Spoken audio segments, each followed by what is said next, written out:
Alright folks, welcome to another raid video, and in today's video I want to just cover how good Prince Kymar is in Arena. I've been using him for ages. I actually did a champion guide on Kymar ages ago, so this is kind of a redo of that because that was like 8 months ago and my account's come a long way since then, and Kymar's entered the meta much more, but as you can see I was using him back then. I thought he was excellent then and he's still excellent, if not, I don't know about the best, but he's got to be one of the best arena champions right now. He's used in so many teams, especially for offense.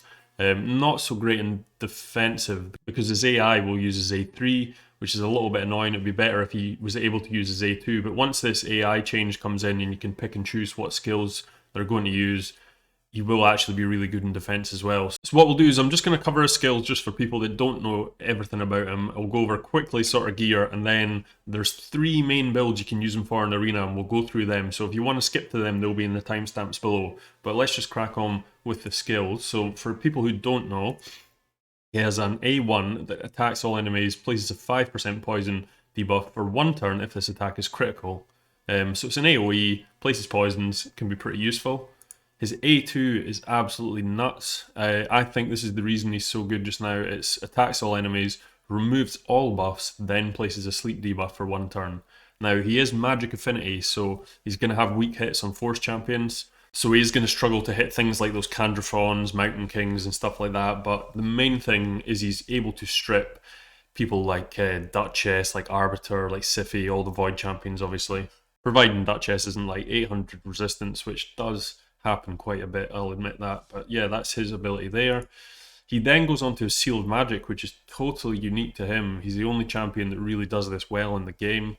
There's other champions that reset them by like 1 turn and stuff, but he does the full reset of all skills. So he will just reset everything of all ally skills, not his ones, all ally skills, then fills the turn meter of all allies except this champion by 20%. So it's a turn meter boost, and it's resetting all the skills. It's nuts. But then to top it all off, he's got the fast speed aura for Arena. Exactly the same as Arbiter's one. Arbiter's is 30, so Kymar's exactly the same. The only person that's better is this guy. He is 32, but he's not. It's not that much of an increase. You're only talking 1 or 2 speed, and he's just not good enough just now for Arena. He's not an easy champion to build because you need like loads of attack, loads of speed, loads of accuracy. It's too hard. Cool champion, but I wish they kind of redid him. But yeah, so Kymar is probably the best speed lead in the game just now because you're still getting that 30%. Really, really strong.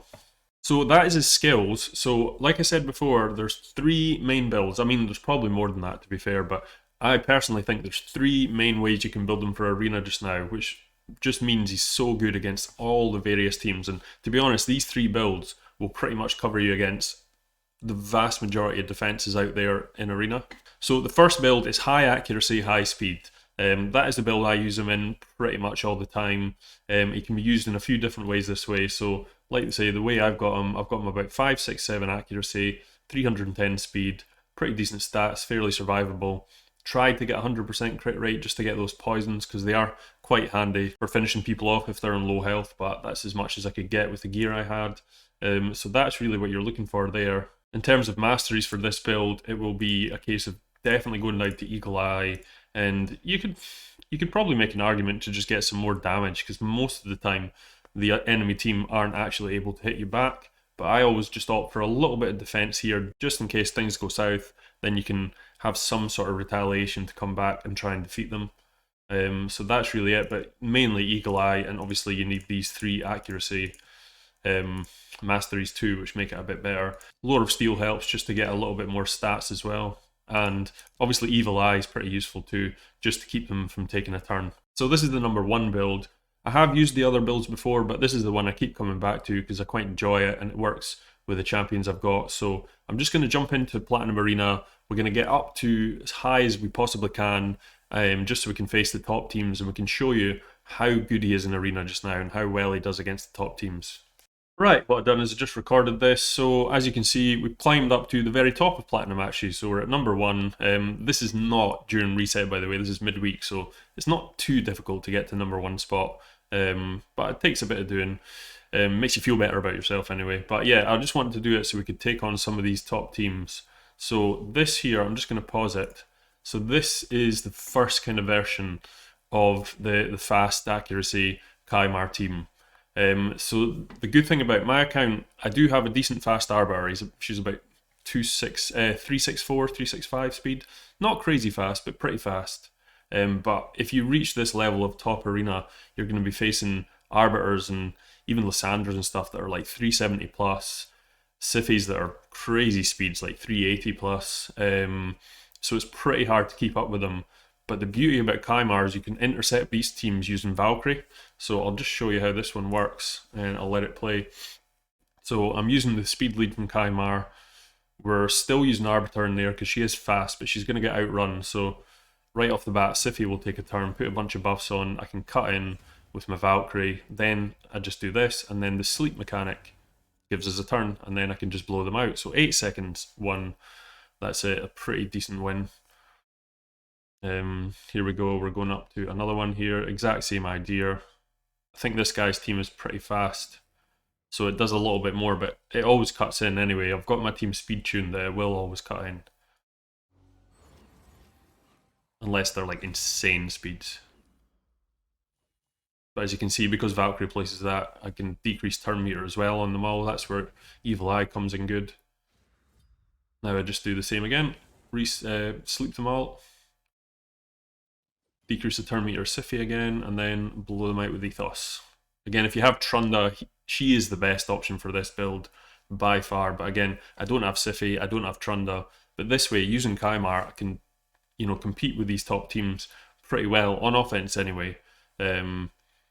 Now, this one here, this is quite an interesting one. This Godseeker person's been used in Platinum quite a bit just now.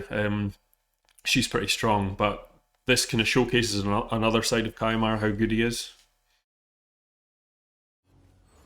So what happens here, we do the same again, we cut in, we're able to boost and sleep.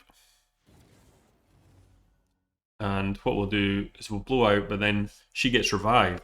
Now, I think here I end up just killing the Arbiter with my normal skills, but what I could do is if Arbiter does resurrect all those champions, all I have to do is hit that reset button, and then that's the A3 from Kymar, and then it just boosts back round. I get to use my turn meter boost again from Arbiter, and then that boosts me into Ethos, and then I just nuke again. So even if she does resurrect them all, you just nuke them again, it's no problem at all. Here we go. This is always a bit of a risky one facing a Warlord, but again, I've got my team speed tuned to make sure that I will cut in. So here it goes. And sleep. Blow them up. That's how easy it is, guys. So this brings us on to the next version of the high accuracy speed Kymar. If any of you guys watched my previous videos, my Platinum Reset videos, you'll have seen this team used loads. Also, here's the actual team linked above the video for it. But yeah, this basically, rather than using the cut-in version, this only works against like high resistance sort of teams, or teams like this with like Vogoth, but ones that you can definitely outspeed, because I'm running a fast Duchess, and then straight into Kymar sleep, and that lets you come round. The good thing about this team, again, both these champions have now hit Swift Parry, which happens a lot in these type of teams, but with the reset, it's not too much of an issue, because then you just reset here with Kymar. You've already slept them and got round once. I'm able to just A1 Duchess here, which means that skill will be used, and then I can just blow out Duchess, and yeah, it's just a case of coming round again. The good thing about using Duchess here is that with the Veil, people like Rotos will target her instead, which is really good. And that's all she wrote. This is a little bit slower than normal just because we got 2 Swift Parry procs, but that's the aim of the game just now. Swift Parry's a nightmare. It's total RNG. And there we go, we've just got to kill Vogoth, who is a bit of a nightmare if you use him with an AoE ability, but as long as you're using single target, he's pretty easy to deal with. So nowhere near as fast as the other team, but this can do it pretty fast. But again, it just lets you fight with Kymar a bunch of different teams, because before we were fighting speed teams specifically to cut in on. So here we go, here's another high resistance, kind of tough looking team. Necrit's really popular these days as well, especially alongside Lydia, it's good. But as you can see, he cuts in with the Valkyrie there, and I'm able to just quickly null and void that one. So always take out Necrit first, because he makes everything tough. Put a fear up, blow out, and then reset again. It is Kymar that's the backbone of this team. He's so good. And then I can just finish off Rotos, and that's a little bit better. So we're about 30 seconds to beat a pretty tough team, to be honest. Again, we're still first place in Platinum right now. All these fights were at first place in Platinum, so it makes it pretty strong. So that is the single target sort of Shamal build. So this is another version here. This is just using typical Madame sort of thing. Put the Arbiter back in. In this team, there's no one I need to cut into because I'm going to be faster than them. So this is just the typical nuke sort of team. So you can sleep them all there. That stops the fast ones from coming back round, and then just nuke them all. Now this is quite good because you can see how good Kymar is here, because she's actually survived and then revived everyone, but then you just reset, come and do it all over again. You get the turn meter increase again, boom, and then obviously swift parry procs. But now that both the revives have been taken out, it's just a case of one shot in Duchess till she's dead. But yeah, that reset is really, really important. If you had Trunda, it makes life a lot easier because she's just a better nuker than Ethos.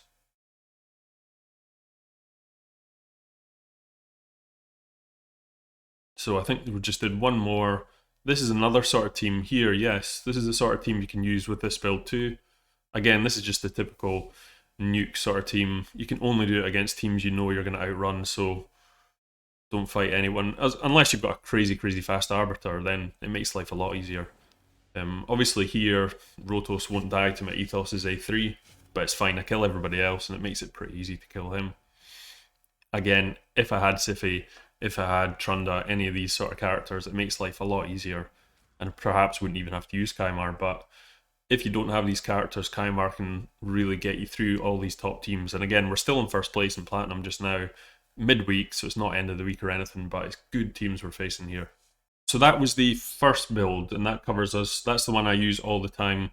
The second build is one I used to use quite a lot, and I haven't used for a while, and it's specifically to fight hegemon teams, because you'll notice in the kind of fast, high accuracy teams, I avoid hegemons all the time because they screw up what I'm trying to do.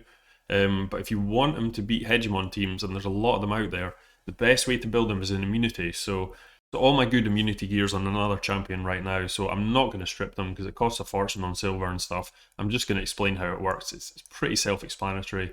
So you're looking for high accuracy.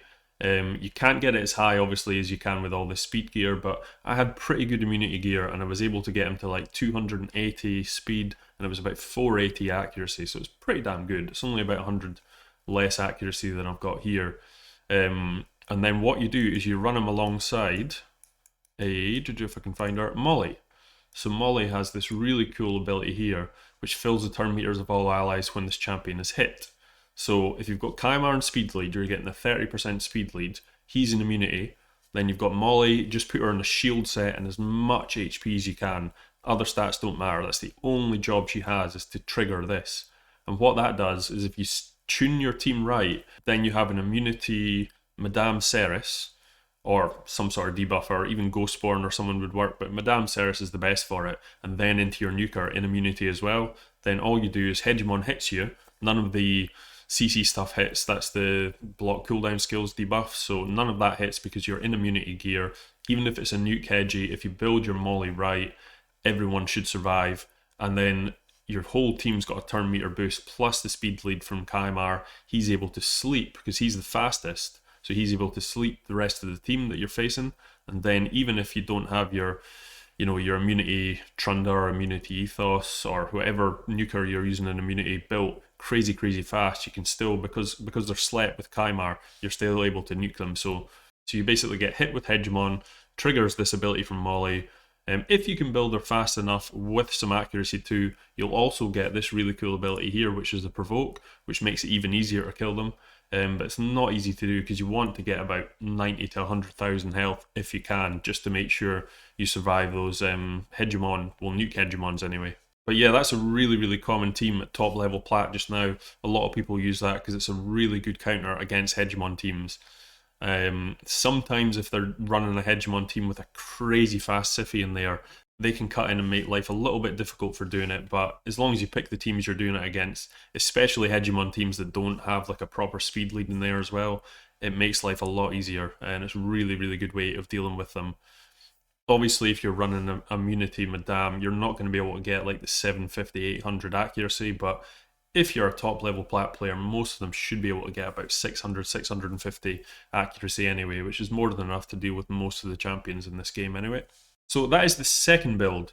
Like I said, I'm not going to just put it on and go into arena with it because it costs a fortune on silver, but you get the idea. The third way to use Kymar, and this, so far we've covered all the speed teams, we've now covered the high resistance teams in that build as well, we've covered the hegemon teams here. So the one champion that's left that really screws up Platinum Arena, or any arena for you for that matter, is Warlord. Now Warlord, we'll just go into the index here. Warlord is an absolute pain in the ass when you face him. He's got this crazy ability called Orcish Rituals. So attacks all enemies, 70%, which is 100% when booked, chance of putting each target's skills on cooldown.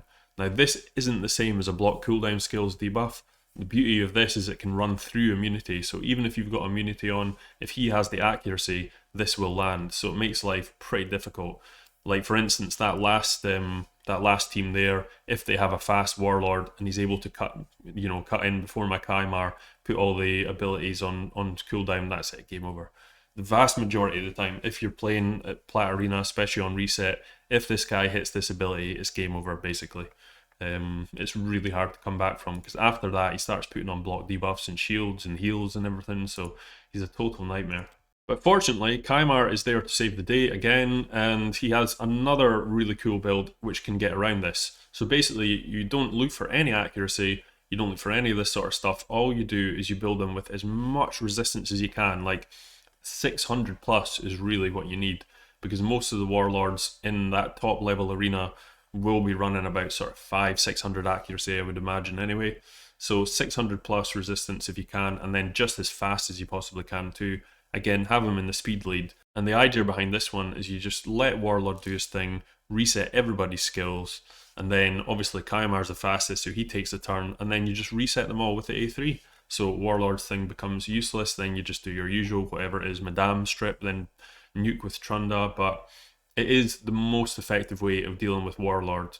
Maybe the only way, just because, unless you have like the whole team crazy high resistance, but then you're going down a whole different build, which doesn't really work in today's meta. So that is how you use Kymar to beat the Warlord. So that's the video, guys. I hope you enjoyed it. So you've got 3 specific builds for Arena for Kymar, 3 different ways to build them. All the ways are really, really good. I mean, if you had like the God account and you had duplicate Kymars, you could just build 3, so you've got an immunity one, a high resist one, and a high accuracy one, and you'd be pretty much sorted for offense, you know, as long as you had the other champs as well. But again, this is probably aimed at higher end players, but if you have an early game account, I hope you can realize how good he is too, because he'll blast you through all those waves all the way up to gold 4 easily, because he's so strong. He's got everything you need for arena. He's also very good in dungeons and various other things. I'm sure you've seen millions of videos of him resetting the skills, then using things like Seer to blow up waves, so he's useful everywhere in the game. Also, definitely one of the coolest skins in the game. I remember seeing him the first time and thinking he was probably one of the coolest champions in the game, that I really wanted him. So yep, that's it, guys. Hope you enjoyed it. Please like and subscribe to the channel. Hit that bell button for notifications if you haven't already, and have a great day, guys. Peace.